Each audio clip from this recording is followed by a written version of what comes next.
something to say. From the draft to the Stanley Cup, if you love the game, turn it up. McDavid, McKinnon, and Beddard. All of the players of high regard, We'll cover them all and not just the stars. report on every play fit for a memoir. Every moment the passion's real. From the puck drop to OT thrill. We're talking hockey, we always will. BarDown, let's go! Oh, oh, oh, BarDown, talking hockey. Oh, oh, oh, BarDown, talking hockey. Oh, oh, oh, oh, oh, oh, BarDown, talking hockey. oh, oh, oh, oh, BarDown, talking hockey.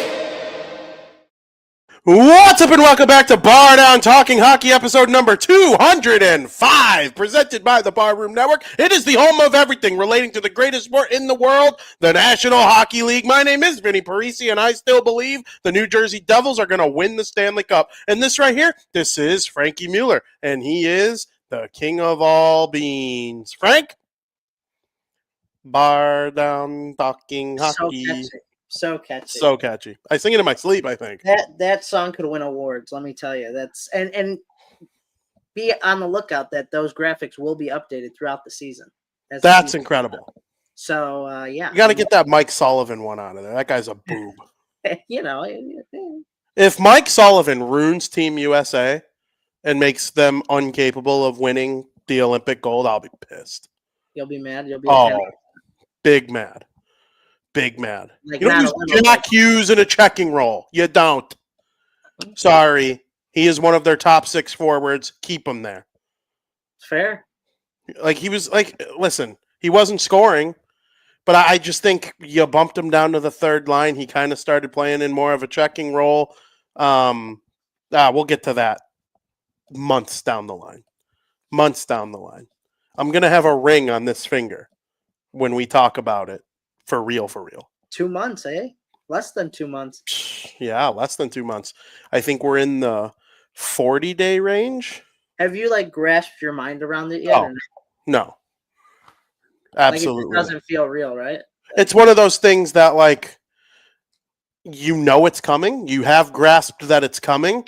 But, like, the idea of being a married man, I don't think it's – I think it takes a while to sink in. I really do. It's Probably exciting. even It's so months exciting. after even. It's Yeah, takes like- time to sink in. Like, oh, Katie, we're married. Yeah. It's Oh, crazy. I can't wait. I can't wait. It's going to be a party. I absolutely cannot wait. Yep. Frank, let's talk about your favorite team, the Chicago Blackhawks, in period number 1.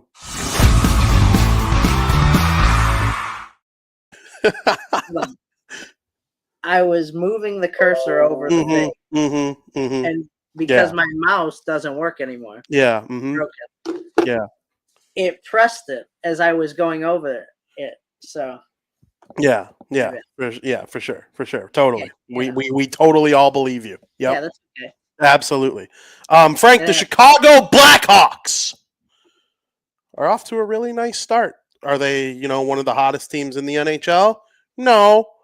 But I think based on being a team that has drafted in the top 3 in 3 consecutive years and in the top 10 in 4 consecutive years, I would say that what they've done since starting 0-2-1 has been impressive. They've won 3 out of their last 4 games. What do you make of the hot start?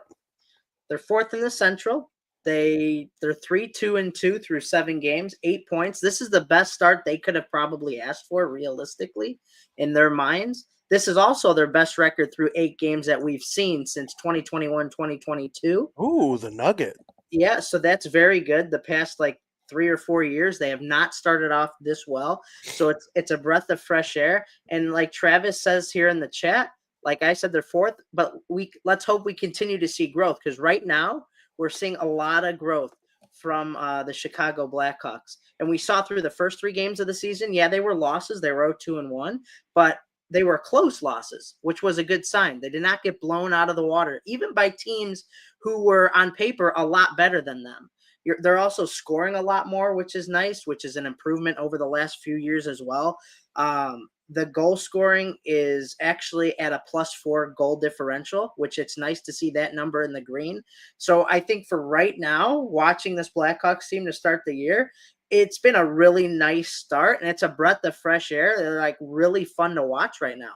And I love that Travis continue to see the growth, because we are seeing these young guys on the team grow. And I love that.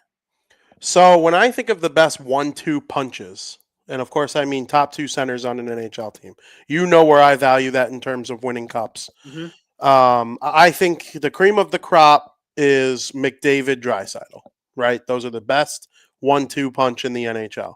Mm-hmm. Really don't think there'd be any argument from anyone who has a rational brain on that. For a long time, it was Crosby, Malkin. You can go back and think of Backstrom, Kuznetsov, Kopitar, Carter. Right now, it's McDavid, Draisaitl. Then you could start getting into the other arguments for other top center duos when healthy. Obviously, pre this year, Barkov, Bennett, Lundell. Barkov, Lundell, Barkov, Bennett. However you order it, that comes to mind. Heischer, Hughes. I'll throw Heischer, Hughes in that conversation. Absolutely. Matthews, Tavares has to be in the conversation for sure. Connor Bedard and Frank Nazar have to be inserting themselves into that conversation with the way that they've played so far this season. If each of them keep up what they've been doing so far this year, they will firmly be a top 10 1-2 punch down the middle of the ice in the National Hockey League. What do you make of the way those two goons have played so far? Honestly, they've been unbelievable. I mean, you have to have your top 2 centermen be lights out if you want to win in the National Hockey League. Both of these guys have combined for 14 points through the first 7 games, meaning that these 2 players are averaging 2 points per game. If you're when was the last time we could say that about the Blackhawks, let alone other teams? There's not a ton of 1-2 centers in the league right now that could say they've been averaging 2 points per game through their first 7 games. Yeah, there's probably a few. But, I mean, for the Chicago Blackhawks, a team that struggled over the years, that's huge to say. And also, it's really nice to see Ryan Donato jumping out to scoring again. Obviously, he's not likely to have another 30-goal season, but the pace he's on right now should make him, 20, 25 goal scorer maybe. And who knows, if the Blackhawks continue to grow and score goals like they have been, maybe he can reach 30 goals again. But nonetheless, Bedard, Nazar, unbelievable, lights out. I like that you brought up Ryan Donato. I was skeptical about him even reaching 20 this year, which he still might not, just because I think his role is going to reduce as the years go on. But he's just a great player to have on the team. He brings a positive energy, nice to talk to after games that he performs well in. I'm a big fan of Donato, the OT winner. I mean, Bedard made a wonderful play. I thought he was going to score, and then when he didn't, he stayed hard on the puck, which is something that we haven't necessarily seen from Bedard since coming into the NHL. There were a lot of one-and-dones. You could tell the tenacity and the speed bursts are there for him so far this year. And, it's led to big goals. It seems like Frank Nazar has a breakaway every single game. He's so good. He just makes himself open. Yeah, no, and he's dynamic too. It's not just fast. That's a good dynamic. Yeah, and we talked about Oliver Moore a lot over the last couple years. He's just was pure speed coming out of the draft, and he made it clear that he had to work on his shot. He had to work on using his speed to his advantage. And so far in the AHL, we've seen that so far. He's got 4 goals in 6 games. His shot, to say it's been improved, would be an understatement. I don't foresee it taking too long for him to get that call up. And once he's called up, I really don't see him going back down. But Nazar, he kind of had that Oliver Moore skill set, but a little bit more put together right out of the bat. I think he was a little more polished coming off his injury at Michigan. And then once he got into the NHL, hot start in the AHL last year. I think he was called up on like December 1st or something like that. And he's really been dynamite basically since the last, however many games it is since the end of March. He had that run at the end of March, was point per game in April. The season ends. He goes to the World Championships. Best player for Team USA in their first gold medal win in over 90 years. And then he comes into this season and he's right there with Bedard as a franchise caliber core piece. There are a lot of hot takes about Nazar leading the team in scoring by the end of the year, leading the team in goals. Could I see him leading the team in goals? Yes. Do I think Connor Bedard is going to get more points than Frank Nazar? Yes, I do. I do believe that because I just think he's got a little bit more to his game. He's getting, and Jeff Blashill, My goodness. 11-7 in every single game but the first one. And this 11-7 thing, I think it doesn't always work, but his explanation for it, someone asked him after one of the games, I think it was the game against Utah. Someone asked him in the room after, why are you doing this? And his explanation was, well, when every defenseman on your team other than one, Murphy, is 24 years of age or younger, they're not all going to be good every single night. So the more you have dressed, the more you have likelihood of players being ready to go on that specific night. And it makes And sense. it does make sense. And if everybody's on, then you could run all 7 throughout the game. What he didn't mention, which I was a little surprised he never touched on it, was the fact that when you have 11 forwards in place of those 7 defensemen, I should say as a result of dressing those 7 defensemen, you're going to need doubling some shifts. Someone's going to have to play on the fourth line with Reichel and Green. Ryan Green from BU. Well, it's been Bedard a lot, and you saw it against St. Louis. Reichel had 3 points. Connor Bedard had 3 points. 2 of Bedard's 3 points came while playing on the fourth line. And so you're getting him out there for more touches. He's the cream of the crop on the team in terms of offensive production, and you've seen more of a battle effort every single night from him. It's been great to watch, and it's really not all that surprising that the Hawks are in the race, at least to begin the year. Mm-hmm. Would I bet my money that they're going to be a playoff team? No. But my level of the idea that they could be a bubble team increases every single day. I'm not there yet. We'll talk in December. But you have 2 centers who are producing at a high level, and nobody can seem to stop them. Sam Rinzel is probably, if he's not a number 1 D right now, he's playing like it as a rookie. And then you have Vlasic for those nights where Rinzel might make a rookie mistake or something like that, which he's going to make rookie mistakes. He's like 10 games into his NHL career. And you have a goalie, Spencer Knight. If the season ended today, he'd be a nominee for the Vezina Trophy, I believe. Yeah. It's hard for me to think about him not even being a little bit considered for Team USA. I know Ottinger, Connor Hellebuck, and Jeremy Swayman feel like locks, but Team USA wouldn't be putting their best foot forward if they didn't look at the fact that Thatcher Demko and Spencer Knight have both been the 2 best American goalies to start this season.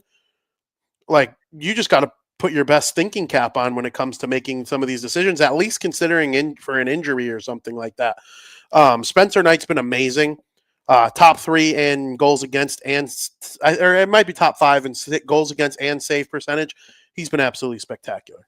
Spencer Knight, man, he's been elite so far to start this year, and a big reason of why the Blackhawks have been so hot. In the 5 games he started, 196 goals against, a 937 save percentage. That's unbelievable. He's been standing on his head and playing how a Vezina winning goaltender would be playing. Not only that, but he is first. He is the leader he's the leader in the NHL in goals saved above expected. And this is a guy who's Frank bringing out the under the hood stats. Let's go. This is a guy who has only played 100 games. He just played his 100th game the other night in the NHL. So he's young, continuing to see growth from him as well. He's only going to continue to get better and better as the Blackhawks get better. And the Blackhawks, they got everything they wanted out of this trade. They moved Seth Jones and his contract. The Panthers were happy because they got to win a Stanley Cup with Seth Jones. And the Blackhawks are happy because they got Spencer Knight and the goalie of their future. I mean, both parties are content. What a great trade by the Blackhawks to get this guy. I was a big Spencer Knight fan while he was on the Florida Panthers, but he's so young and he's getting better and better, which is amazing. Absolutely. And so I do think Spencer Knight is a top flight goalie. He's going to keep the Blackhawks in a lot of games this season. You nailed it earlier too. You lost to Florida by 1. And I know they don't have Barkov or Kachuk. They're still Florida. They're loaded. They're still winning games. They're loaded. Yeah. I don't want to talk about that game they played last night against the Bruins, though. Did you see the game-winning goal? No, I did not. The game-winning goal. The Bruins tied it with the goalie pulled. And then Florida scored right after because a zone clear went off the defenseman and into their own net. It's a weird goal. It's one of the weirdest looking goals I've ever seen. I'll say it. It's one of the strangest looking goals I've ever seen. Tough loss for the Bees, lucky win for the Panthers.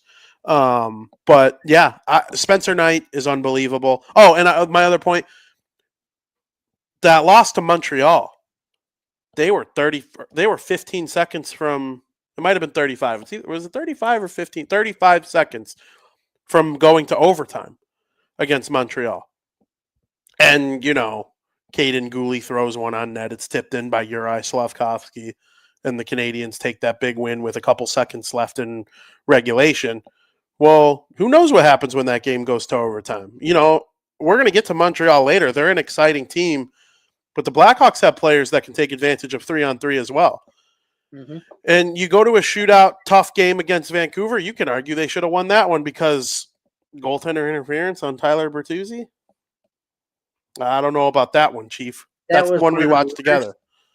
Goaltender interference calls I've ever seen.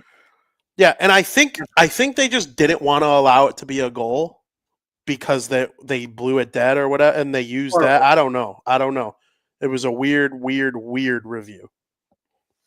Yeah, I mean, it clearly wasn't goaltender interference. I don't know what the refs are smoking. He didn't push his pad in. They jabbed at the pad. He whacked at it, but that's all legal in my eyes. As far as I'm concerned, in the rule book, that's legal. Yeah. So 100%. I don't know. I would love to hear the explanation that they gave the coaches on why it was disallowed. I could probably find that for you, because they do give out like an explanation for every review. Mm-hmm. I'll do some digging on that for you. What's the ceiling of the Chicago Blackhawks team? Well, you take a look at how they're playing at the moment, and the number one thing is you don't want to overreact. I mean, we're 7 games in, but they're winning gritty games. The scoring's up. Your guys are performing well, but we're still very early on in the season. But based off the 7 games that we've seen so far, if I were to give a ceiling on the year right now, I would say a more than fair observation is saying that they could be a bubble team and sneaking into the playoffs. I would say that's their ceiling right now. There's no reason not to think that at this point. Yeah, absolutely. So I think they're going to be competitive. I look at the Western Conference. I don't think they're better than Colorado or Winnipeg. I know they beat Utah. Utah hasn't lost since. I think Utah has a little more staying power due to their depth and their overall D. And then you go to the Pacific, the top 3. They're not better than Vancouver. They're not better than Vegas Golden Knights. I don't think Seattle sticks there. Edmonton's going to come back up starting yesterday. So those 6, I definitely don't think the Hawks are better than. And then the Dallas Stars and the Minnesota Wild are both on the outside looking in right now, and so are the Los Angeles Kings. The Kings might actually stink. We'll see. I'm not set on the Stars and the Wild being they're both 500. I don't see them either of them being average. So I do think getting in is going to be tough. Just simply not anything. It's not an indictment on the Hawks. It's more of how great the Western Conference is right now. That if they don't get in, I think that'll be more of the reason. But I'm having a hard time seeing them down there with San Jose or Calgary by the end of the year. It could happen because a tough November, boom, you're right back at the bottom. And nothing is set in stone yet, and they haven't proven anything to make me believe there's not a chance that happens. But right now, the way they're playing, I have no reason to think it also can't be the other way, where they're 9th, 10th, or 11th in the Western Conference by the time the season's over. And instead of picking 3rd in the draft or 2nd, they're picking 9th or 10th, which obviously you'd rather pick higher, but you'd also rather show development as a good team. Connor Bedard and Frank Nazar, they did the TNT interview. I don't know if you saw after the game against the Blues. Connor Bedard's like, yeah, I know I'm a good hockey player. We don't want to win in 3 years. We want to win now. Yeah, I mean, how do you not want to run through a wall if you're a Blackhawks fan after hearing that? So I like where the Blackhawks are going, and I don't think it's unfair to assume an extension is coming for Kyle Davidson in the coming weeks or months. Yeah. And the way Danny Wirtz has been talking lately, going on his little media tour with every single outlet you could think of, I think there's a chance that that's coming. All right, that's Frank. crazy not to extend him. Well, he's made 11 first-round picks in the last 4 years. I have questions about Levshinov, but I still think he's a good player. Even if he's the 10th best player in the draft, as long as he's a good player, that's fine. Yeah. I think Oliver Moore is a good middle six forward. I think Sasha Boisvert is a good middle six forward. We'll see what happens with Mason West, the football player. Yeah. Kevin Korchinski, it's not that he's bad. His main skill set, though, is bringing offense, and I'm not sure he does that better than Rinzel or Levshinov. So, or Wyatt Kaiser at this point. So if the one thing Korchinski's supposed to be great at, he's like the fourth best at it in the organization, another team might want to try and develop him. You can get help in other areas. Yeah. If he's not going to be able to crack the NHL lineup by this time next year, I think that's a conversation that they should probably be having. But in that same draft, you got Rinzel and Nazar, who are firmly parts of the core, in my opinion, going forward. Oh, yeah. God, just wish everybody listened to VP with Mr. Zeev. Oh, my God, because he's been lighting it up with the Wild, too. He's been lighting it up. He's probably the leader for the Calder Trophy if the season ends today. So the Devils passed on him, too, so it's not a Blackhawk thing. It's every team. I think 10 total teams passed on him, including the Sharks, because, yes, they took Celebrini first overall, and I'm not saying I would take Boone. 2 picks, though? They took Dickinson 10th overall. Dickinson's a great player, too. He might be like Levshinov. If he's the third best defenseman in the draft, that's fine. He's probably really good. But Zeev Buium, man. Zeev Buium. Jason Dickinson? No. Okay. No. Jason Dickinson's way older. I didn't know, like a very younger brother or something. Or, oh, yeah, I guess that is, yeah. No, there's no relation there. Or a cousin, like, I don't know. Alex Vlasic is Mark Edwards' cousin. Well, yeah. That I do know. So, yeah, Frank, Blackhawks in a good spot. Looking forward to watching them in the future. Got the Tampa Bay Lightning tomorrow night. And then if you're looking to catch them at home, you could see them playing the Los Angeles Kings, who they've played well in recent years. Kings will be without Kopitar, and they're reeling, right? They're not looking great. They're 2-3-2 right now through 7 games, 6 points, near the bottom of the Western Conference right now. So Kings might not be as good as we think. They really might not be. It all depend on if they can kind of pick it up here in the coming weeks, because you can't make the playoffs in November, but you can eliminate yourself for all intents and purposes for the most part, unless you're the Blues in 2019 or the Habs last year. All right, Frank, let's talk a little something. I forgot about this player, even though I have a whole period dedicated to him. I forgot about him when saying Zeev Buium's probably the Calder leader. Zeev Buium's definitely not the Calder leader as of right now. He would probably be second on my ballot if the season ended today. But the guy who's first, we will talk about in period number 2. Frank, and the first overall pick of the 2025 NHL draft belonged to the New York Islanders. Yep. And with that pick, the New York Islanders drafted defenseman Matthew Schaefer.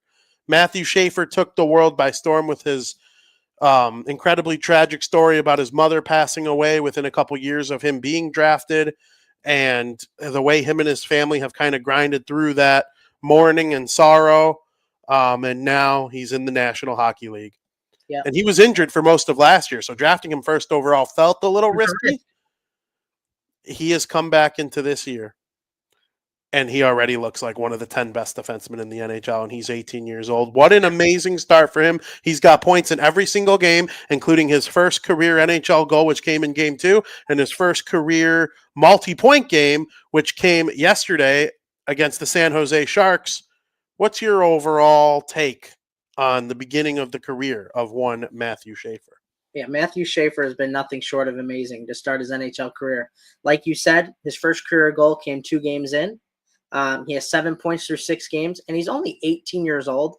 And when you look at this Islanders team as a whole, which is not a very good team on paper, not a playoff team in my opinion, but he is doing everything that he is all this success he's having so far on a quote unquote bad team, which means when the team finally gets better around him, so will he. He also got the game-winning goal last night, and by doing that, he became the youngest defenseman in NHL history to score a game-winning goal.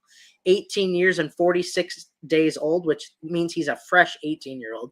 Basically, you could call him a 17-year-old. He's right there. So if I'm the New York Islanders, I'm very happy with the pick that we made with the first overall pick. There are only a handful of 18-year-olds who could also say that they've gotten a 6-game point streak, and he's doing this as a defenseman. And two of the guys I'm about to name, Sidney Crosby and Wayne Gretzky, you're in that tier of conversation, except they're forwards. Decent players. They're forwards, and you're a defenseman doing this. So what he's doing on this Islanders team, which when I look at their roster, I don't think it's a very good roster, in my opinion. But he's doing it on that team, and he's been doing it unbelievably. Yeah, I don't think they're like a bottom 5 team. I mean, I do like Horvat. I like Barzal. They have some other pretty good players, but for the most part, it's a team like they won the lottery well, they did make a large jump to win the lottery, but they were in the mix for the lottery. They're not playoff-esque. No, and outside of Schaefer, before winning the draft lottery, their future appeared to be a little bleak. Because they kind of felt in purgatory, NHL purgatory, you could call it, where like you're not terrible because you have those guys I named, but you're also not good. Like you don't have monumental players, consequential players, the way that all the playoff teams do. Now they do. Would you say right now that he's elite, and would you say he will be if you don't think he is yet? I definitely say he can be elite. I mean, there was clearly something that the New York Islanders saw when they drafted this kid, and they thought, and everything that they thought they'd get, they're getting that and more. When I hear the word elite, I think of one of the things I think of is, are you a top 10 defenseman in the NHL more than one time in your career, different years, right? I don't want a one-off. If it's a one-off, it's like a one-hit wonder. So can you be a top 10 defenseman more than once in your career? I think he can be. The type of production we're seeing from an 18-year-old defenseman is something special. Now, who could say that this won't tail off the rest of the year? It very well could. But so far from what I've seen, Matthew Schaefer could very well become elite. So, Frank, I think right now he's a number 1 D on a mid team, a mid to lower tier team. Mm-hmm. If you threw him on the Devils right now, he'd be top power play. Oh, yeah. He'd probably lead the team 100%. In minutes. And I love Luke Hughes, and I love Dougie Hamilton. I really do, especially Luke. I think Luke is like a tick below like the top 5 guys in the league. He could be in that tier. I think it's like a lock that Schaefer gets into that tier. Makar and Quinn Hughes, I really, really think that's his ceiling, is being one of the transcendent top 3 defensemen in the NHL for a lot of years in a row. Norris trophies. 100%. Just the way he's dominating right now, it doesn't feel one-hit wondery. The way he dominated Junior himself. No, I know what you meant. Yeah, I don't think he's a one-hit wonder. I'm just using that as like a good baseline to. Absolutely. Like a guy being a top 10er once in his career, Yeah, you're not elite if you're a top 10er just once, Yeah. Like, yeah, you're probably Hall of Fame if you're the great. Yeah, right. You're probably a pretty good defenseman. You're probably Hall of very good. Brent Seabrook. Yeah, I'm sure Brent Seabrook was a top 10 defenseman once in his career. Absolutely. Absolutely. He's not going to be in the Hall of Fame. Great. Right. Yeah. You got to do it consistently, like Cale Makar, Quinn Hughes. Yes. Which Schaefer being on the Islanders, the Devils have to get Quinn. They have to get Quinn. Like you in order to match having that guy in your division, you need to get Quinn. But seeing what Cale Makar does on a nightly basis, I was watching Utah play Colorado last night. He scored the first goal of the game, Makar, and he just makes plays all over the ice. Matthew Schaefer really feels like the type of guy who could be on that, type of run. And Patrick Waugh using him, which was something I worried about coming into the year. But Patrick Waugh has no problem making sure he's on the top power play, getting a lot of minutes at 5-on-5, and being out on the ice with players who can take advantage of his incredible abilities.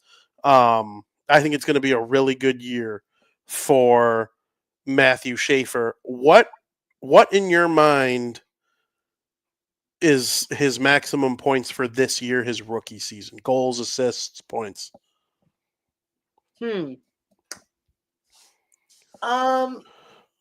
See, that's tough because when I think of Matthew Schaefer, well, first of all, when I think of Cale Makar, I don't view when I'm watching Cale Makar play hockey, I don't view him as a defenseman, right? Because he's so explosive with the puck. He scored the opening goal last night. He doesn't feel like a defenseman, and Matthew Schaefer's the same way. He doesn't feel like a defenseman. Now, when I watch Quinn Hughes, I think of Quinn Hughes as a defenseman, so it's very unique. I don't think he'll be better than Makar, Matthew Schaefer. But their style of play is kind of similar in that sense. I think for a rookie season, because you can't, like we said, we can't overreact from what we saw. I would say, you said the ceiling? Like, what do I think the top could be? For this year. For this year. I'd say 50 points. 50 points. Okay.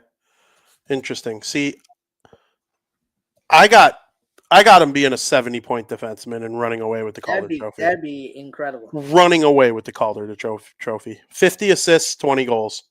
Because I think we'll see a little regression here, and as the months go on, he's going to go a few games without a point. We'll get some two-baggers in there. We'll get some, multi-point games. Probably he's already got one this year. 70 would be crazy for him. I mean, you're teetering on point per game almost as a defenseman, as a rookie defenseman. That would be crazy. That'd be cool though. It really would be cool. He's got 7 points already in 6 games, which is a pace of 95 points. So even a little regression, you get to that 70-point mark. I don't know. I could be overshooting it just a little bit, and obviously injuries, and he'll probably hit a rookie wall a little bit at some point. But he's going to get the ice time on the power play. It's not like they're shielding him at all from anything. Mm-hmm. And he's just very, like you said, he does play like Makar. And could I see a world where he's the best defenseman in the NHL one day? Yes, I could see. I'm not predicting it, but man, I'm just very impressed. I like to overreact. I try not to, in all seriousness, but just what I'm seeing right now from him reminds me of when Hughes and Makar came into the league in the same year, and they were 1 and 2 in Calder voting, and you're like, wow, these guys really could be top flight defensemen. Frank, do you think there was a point at any point where Victor Hedman was the best defenseman in the NHL? Yeah, I would say so. There was probably like a 3 or 4 year span, right, where Victor Hedman was the best defenseman. Oh, yeah. It took him 5 years to get to that point. I was looking through his stats the other day. 30 points, 30 points, 30 points, 50 points, Norris Trophy. It took a long time, and it takes a long time for some players. Schaefer's 18, and he's already doing what he's doing. So it's going to be fun to watch. I haven't locked into an Islanders game yet, believe it or not. They are one of 5 or 6 teams I haven't watched at least a period of yet. The Nasty Flames are one of them. I really haven't watched the Sharks yet. They've been horrible. I know. They're not like fun to watch either, like they were last year. So far. Have watched the Kings a little bit. Nashville, yes. Dallas, yes. Wild, yes. Oilers, yes. Pretty much every team in the Western Conference except for those 2 at the bottom. And then I've seen most every team in the East at least a period. I haven't watched a second of the Senators. And I watched a little of the Senators yesterday. That's right. I could cross them off the list because they played Edmonton. Buffalo, I watched a little bit.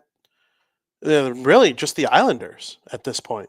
One of the last teams I need to, lock in on and watch a little bit. And so I'm excited, and I know I'm going to watch them a lot. They're going to play the Devils 4 times. They'll come to the UC at least once. So it's going to be fun to watch that team all year long because of Schaefer. There are some teams we all watch more than others, and it varies year by year. There are also some teams that, you just don't watch as much because there's not a reason to when there's so many games and so many things going on in life. For a lot of the last couple of years, it's been the Islanders. Mm-hmm. It's not the Islanders anymore, I don't think. He makes them must-see TV if you're a hockey fan. I really believe the hockey fans are going to be tuning into the Islanders a little bit this year and going forward because of this Matthew Schaefer. All right, Frank, let's dive into the rest of the NHL as we wrap up the show in period number 3. Welcome to period 3, Frank. We're going to talk about some miscellaneous NHL items that we need to get into right now. We're going to start with my New Jersey Devils, who are 5-1-0 to start the season. They lost on opening night, gave up a game-winning goal with 5 minutes left to the Carolina Hurricanes. Playing in Raleigh has become kind of their horror house. Can't win well there lately. I think they've lost 11 straight in Raleigh. Yeah, that's crazy. It's brutal. They have to overcome it if they want to make a deep playoff run because they're going to be there. The Hurricanes, they're going to be there right in the way, trying to stop them from doing anything. This year, you wanted to see the Blackhawks win 5 in a row.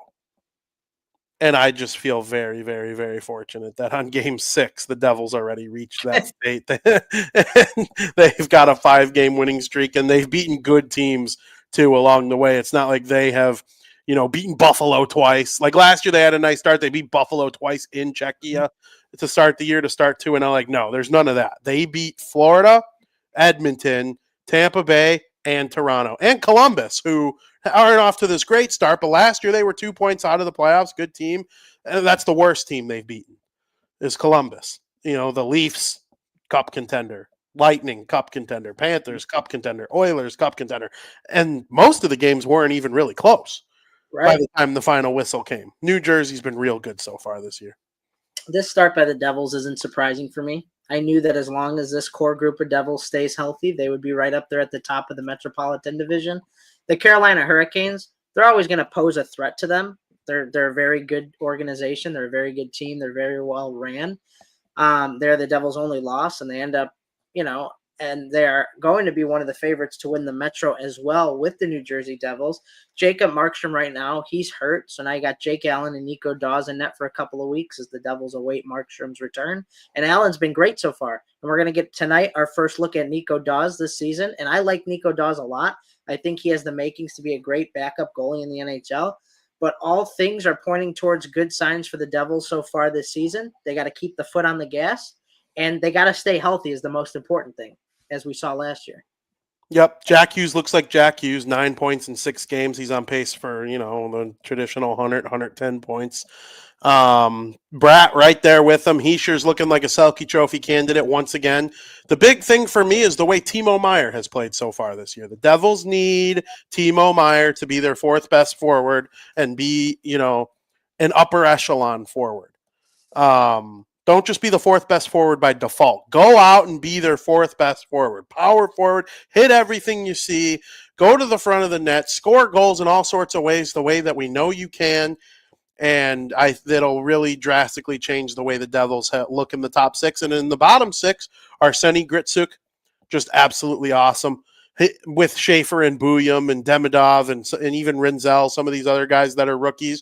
He's not going to be in Rookie of the Year consideration, but could I see a 50-point season from this guy? Absolutely. Oh, yeah. He's been making plays. He's still looking for his first NHL goal, but I think he has 5 assists. Just making plays all over the place. He had an assist yesterday. Connor Brown scoring a couple goals. The Devils' bottom 6 is just revamped and looks a lot better than it did last year, and I do think that plays a big role in it, in addition to the stars, taking another year forward. Heischer, Jack Hughes, Luke Hughes, Jesper Bratt, getting the team to where they need to be. Part of taking that next step as a young team is getting over that team that's been in your way for the last couple years. The Hawks did it with Detroit. Florida did it with Tampa. Vegas did it with... they kind of just steamrolled everyone the year. Oh, no, they had to beat Colorado, who was kind of their bugaboo, to get to the cup. They all have that team that they got to overcome right now for the Devils. If they want to win anything, they have to get there. There has to be the year where they figure out the Carolina Hurricanes. If that's this year, we'll see. Is it a guarantee? No. Do I think it'll happen eventually? Probably. But a really, really good start for them. Oh, yeah. Frank, in addition to them, are there any other surprises in the NHL that you're seeing right now, both good and bad? I'm very surprised that the Penguins are 5-2 to start the season, to be honest with you. Crosby and Malkin, They're off to a sizzling start once again. Justin Brazeau has been lighting the lamp quite a bit too this season, which is a good sign because he's an older young player. It's only his third year, but he's 27 years old. Shilovs and Jari, they've been a good 1-2 punch so far. So will they be able to sustain this success for the rest of the season? We shall see, but I'm honestly very surprised that they are off to this hot of a start. And my surprise bad. I don't necessarily think they are a bad team. I think they'll get out of it, but the Tampa Bay Lightning are 1-3-2 to start the year. And Vasilevsky's yet to win a game this year. He's looked pretty bad so far this season. Devils smoked them. But we've seen good teams look bad early on in the season and then get their act together. Wink, wink, the Edmonton Oilers. The Lightning's only win on the season came at the expense of the Boston Bruins, which they didn't look great in that game either. But the Bruins, they're not a very good team as well. They've lost 5 in a row. I just think there's just too much talent on this Tampa Bay Lightning roster that they will eventually get their act together. But right now they've been pretty bad, even in the game they won. Yeah, absolutely. So I agree with you on both. They were on my list. I do think the Penguins are going to regress to the mean. I don't love their advanced stuff. Surprising. It's surprising, and I'm happy for them. I'm not sure if just the way they're winning doesn't feel sustainable to me. You're relying a lot on very, elder players. Crosby's been proving that he's still elite, but Malkin kind of looks like he's 26 years old again with the way he's playing. I'm a little worried about the sustainability of that, and then their goaltending to me is I don't really know. So we'll see. I think it's more likely they end up being a bottom 5 team than a playoff team. But, there's a lot of season left. It is a pleasant surprise to start the year, though. Absolutely. I'll throw Detroit in there. I didn't think they'd be a bad team by any means. But bubble team might make playoffs, might not, be the 9th team in the conference again for the 3rd year in a row. Not so fast, VP. They're 5-1-0, 10 points in 6 games. Getting contributions from everyone. Alex DeBrincat doesn't have a goal yet. Patrick Kane is hurt. Lucas Raymond hasn't played in over a week. They're just getting they got good goaltending with Cam Talbot and John Gibson. They're kind of fighting for the net, playing every other game. Neither one of them has established themselves as the true number 1 yet. Maybe they won't. Maybe they'll just rotate all season long. Detroit's been solid. Todd McClellan's got something good going there. And then on an individual level, I won't even bring it to a team. I'm going to give a positive stick tap to Shane Pinto Parlay, tied for the lead with 7 goals in the NHL so far this year. The Ottawa Senators have been kind of stinky. They're 2-4-1. Brady Tkachuk is hurt, not coming back anytime soon, it doesn't sound like. But, the Pinto Parlay is hitting. You understand that, right? Yeah, I get it. That's what makes it funny. Yeah, I'm just making sure that, make sure you get your Pinto Parlay in every single night. Surprise bad. LA. Is it really a surprise, though? Yeah, they're good. Frank, they should have beat the Oilers last year. I mean, yeah, they always run into the Oilers every year. And they had a 2-0 series lead, and then they challenged that goal, gave the Oilers a power play, Draisaitl, the whole thing. The Oilers went all the way to the cup again. Just feels like they're in a little curse right now. Yeah, they haven't won a playoff series since winning the Stanley Cup in 2014. I'm pretty sure I predicted them to make the playoffs, but I was this close for them not to. Well, you choked. You didn't have the balls to do it, and right now you'd be looking fine. Kopitar's hurt in his final season. It doesn't sound like great news that he's going to be back anytime soon. I certainly don't anticipate getting to see him in person on Sunday, which is a bummer for me as a hockey guy. But, yeah, it's a surprise to me. I thought the Kings were firmly a top 3 team. It is a little surprising. I thought they were firmly a top team in the Pacific Division. There's just no way coming into the season I thought they weren't better than Vancouver, Seattle, San Jose, or Calgary. How about Seattle? Seattle's surprised good so far. I just think it's going to probably even worse than the Penguins. Really? Yeah, Something about the Seattle Kraken, man. I don't love the way they built their team. They're very patient with their prospects. I do give them credit for that. Shane Wright's turning into a good player. Beniers is a good player. We'll see if Edward Chalet ever comes up and makes an impact. So yeah, we'll see. But so far so good for Seattle. Right now the Pacific Division looks weak, but it's not. Vegas is handling their business. They're 5-0-2. They're just pure domination. Season ends today. Jack Eichel wins the Hart Trophy. I do think there's a chance that lasts, and he adds a Hart Trophy to his Hall of Fame resume. I mean, that would be Thanos adding the Soul Stone to his Infinity Gauntlet. Him winning the Hart Trophy. Is there ever going to be a time where we see the Knights banned? Like, it just doesn't feel like it. The worst team they ever had, they missed the playoffs by a point, and then they traded for Jack Eichel like a month later. It's just everybody wants to go play in Vegas, so it's like they're just always good. Yeah. I mean, you get to live in a tax-free, warm climate. You get to play for a team that's always competitive. And it's just fun. Vegas is just fun. It's a vibe. They were wearing the gray jerseys in their last game I watched. How they look at those and don't see those as better than the nasty, ugly gold ones. I thought you were going to shit on them. Beyond me. Beyond me. I don't hate the yellow ones. Ugh, the fact that they won the Stanley Cup wearing those makes me want to puke in my mouth. You got to have like a night golden color. I understand. It's an okay alternate. Wear it on Saturday nights when everyone in the crowd is high on ecstasy. But the typical Vegas Golden Knights jersey, no. The gray ones rock, man. I'm watching Jack Eichel and Mitch Marner fly around in those. Those things are sweet, dude. Those things are sweet. I might get me one of those. Jack Eichel, number 9. And then, Frank, I wanted to quickly go ahead. I have a gray Knights jersey. Oh, yeah, you do. You do. Hey, you need to wear that more. I don't wear a ton of jerseys. I just like having them and then wear them. Well, start wearing them more. They're really comfy. I'm going to start wearing mine a shit ton. I brought one on the bachelor party trip, and then it rained the whole time. I wasn't getting the jersey all soaked and gross. I didn't want it to smell. No, the jersey stayed safe in non-wet conditions. Yeah, you'll see my hockey jerseys plenty this winter. And then I wanted to touch on Montreal really quick. Fabulous start to the season for them. They are currently 5-2-0, 10 points, 7 games played. With Lane Hudson and Demidov and Cole Caulfield and Nick Suzuki. They got Noah Dobson, who's been magnificent. Montebo and net, not so great, but the other guy, I'm drawing a blank on who else they have as his backup, but playing really well. There might not be a more exciting team to watch in the NHL right now than the Montreal Canadiens, especially when they're at home.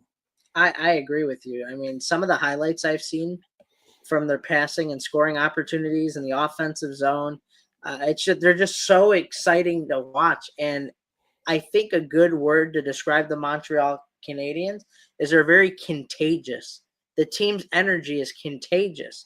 The crowd's always into it. Honestly, it sounds like a playoff game every night in Montreal. And we're sitting here game 2, 3, 4 of the regular season when you got a whole boatload of games left and the crowd is louder than freaking ever. It's so contagious. You want to root for them. You want to be a part of that crowd. And their team is so young and skillful, and they're also growing and evolving, and they just play such a fast-paced game of hockey. I mean, if you're a Montreal Canadiens fan right now, you're in a fun era of Canadiens hockey, and the team is good, so that makes it even more fun. It's just a fun time in Montreal. It really is. You kind of took the words right out of my mouth. I was going to say, it seems like every goal they score, the Canadiens scored a goal that got them within 1. Yeah. They are looking like they won Game 7 overtime. Game 7 overtime. It's crazy. Montreal's the best. I actually know someone who went to the red versus white prospects game that they did. Oh, that'd be fun. Sold out building. Are you serious? Sold out building, chanting every single goal, doing their thing. Blackhawks, original 6 franchise, great fan support in Chicago. They're not selling out every game right now. Games that count. I think they got 16,000 against the Ducks. Montreal, they're selling out prospect challenge games at the Bell Center. It's crazy. It's madness up there in Montreal. If you get a chance to tune into them at home, you need to turn them on because they're sweet. And I think that helps like their success too, and why they play so well. Yes. Yeah. I mean, it's really fun to watch. All right, Frank. I think it's time for America's favorite podcast segment of the week. Breaking Bets.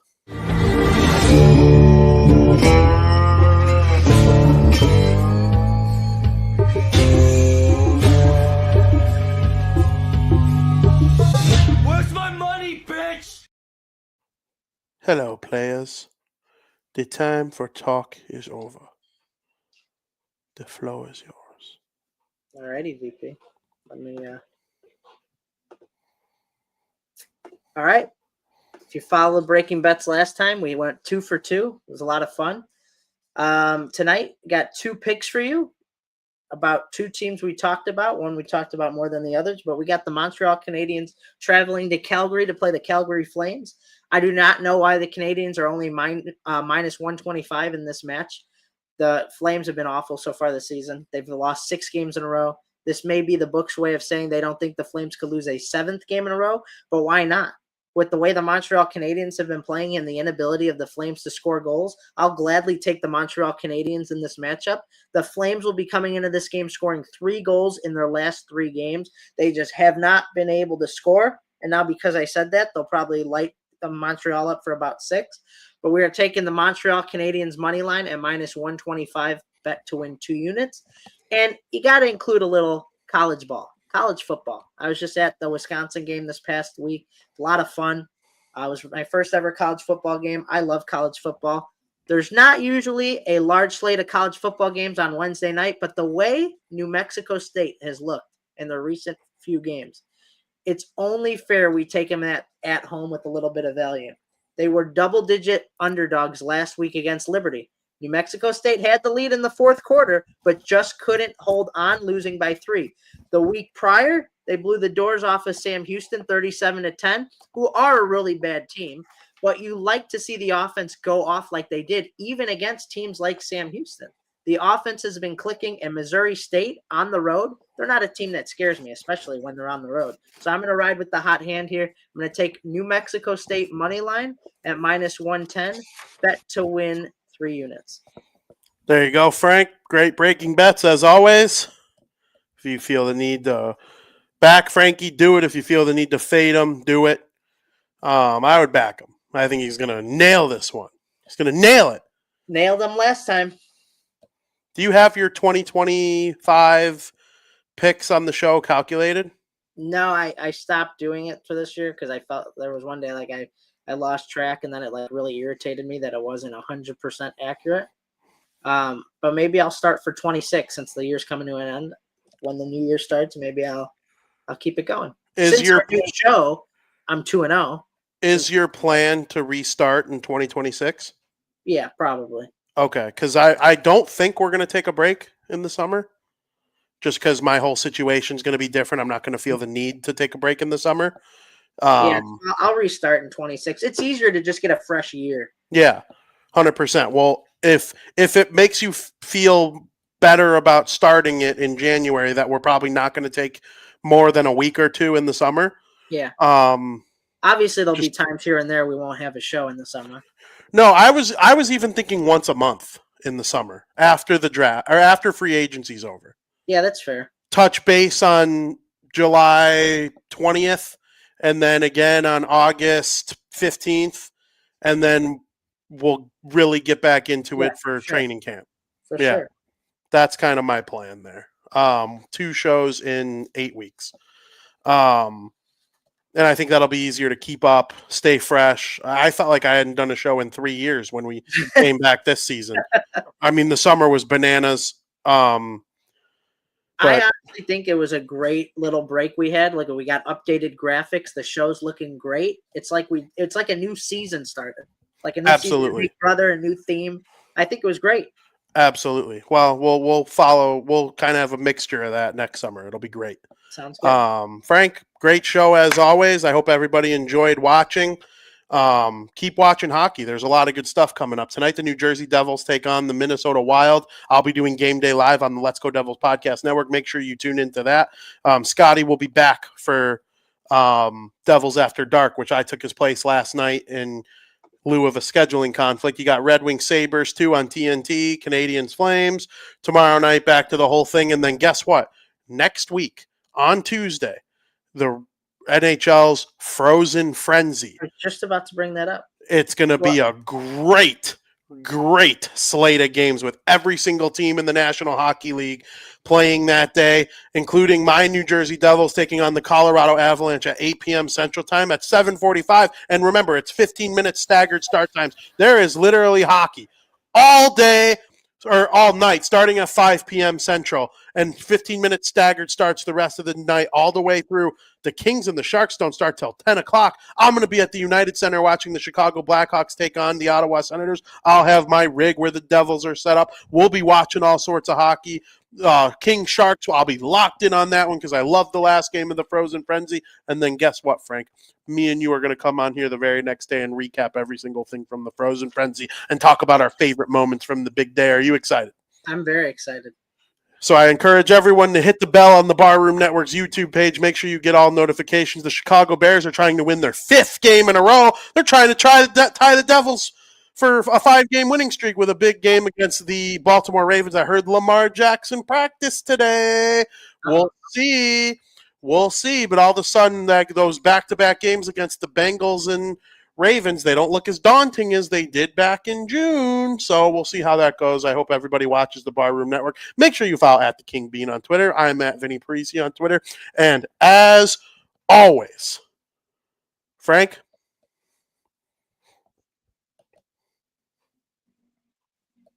thank you for listening.